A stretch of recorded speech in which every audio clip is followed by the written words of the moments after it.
Welcome back to my channel. जय श्री कृष्णा। द्रौपदी के चीरहरण का कुत्सित प्रयास असफल रहा। अपमान और क्रोध की अग्नि में जलती द्रौपदी के श्राप से भयभीत कुरु राज्यसभा थर-थर कांप उठी। राजमाता गांधारी के रोदन के समक्ष द्रौपदी का क्रोध कुछ धीमा पड़ा और वह सिर झुकाए खड़े अपने 5 पतियों के साथ 12 वर्ष के वनवास के लिए निकल पड़ी। जानने से पूर्व उसने कायर कुरु राजकुमार दुर्योधन, दुशासन, सूतपुत्र कर्ण की ओर देखा। चलिए जानते हैं कि क्या हुआ।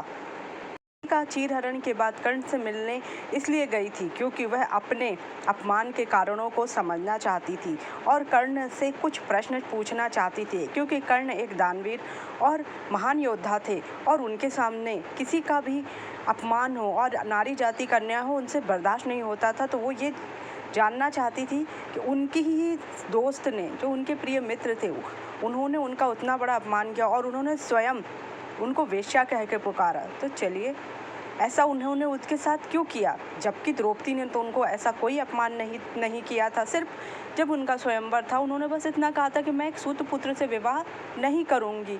वो उनका अपना मत था, जो कि एक स्त्री के लिए, एक राजकुमारी के लिए सही भी था।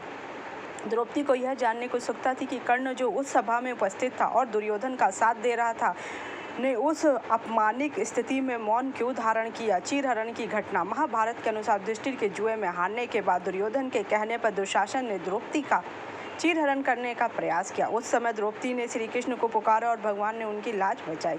इस घटना में कर्ण ने दुशासन को उकसाया और द्रौपदी के अपमान पर मौन धारण किया। द्रौपदी का कर्ण से मिलने का कारण। द्रौपदी कर्ण से मिलने के पीछे कई कारण थे। द्रौपदी एक स्वाभिमानी महिला थी और वह अपने अपमान का कारण जानना चाहती थी। द्रौपदी को यह जानने की उत्सुकता थी कि कर्ण, जो एक महान योद्धा था, उस अपमानजनक स्थिति में कुछ क्यों नहीं कहा। भविष्य।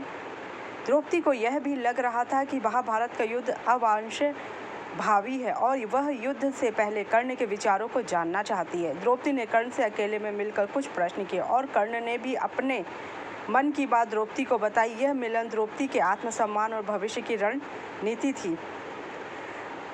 जब द्रौपदी मिली, उसके बाद जब पांडव अपने राज्य को लौटने लगे तो दुर्योधन ने मना कर दिया, क्योंकि वह नहीं चाहता था कि वो 5 जाएं अपने राज्य में।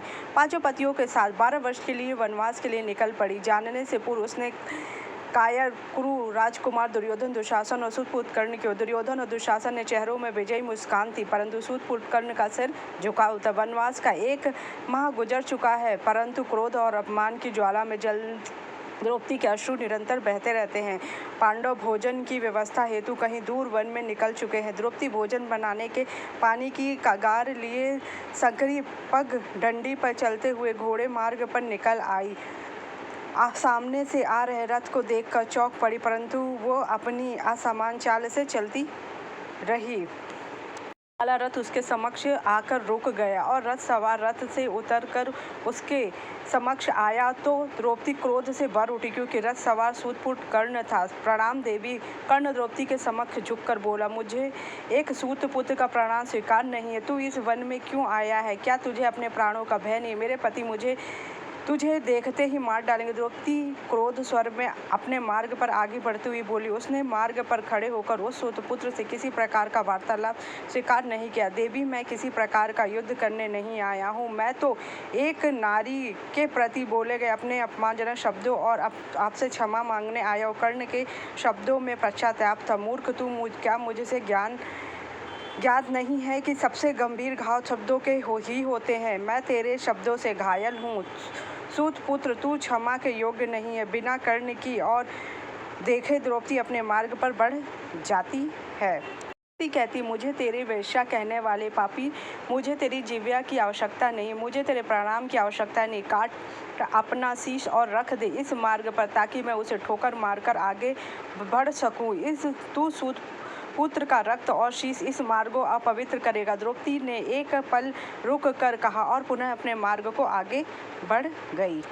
बोलकर आगे बढ़ गई और कर्ण को वहां खड़ा छोड़कर अपने मार्ग पर चलती गई। अगर आपको मेरी जानकारी अच्छी लगी तो मेरे चैनल को लाइक कीजिए, सब्सक्राइब कीजिए, शेयर कीजिए। Thank you so much.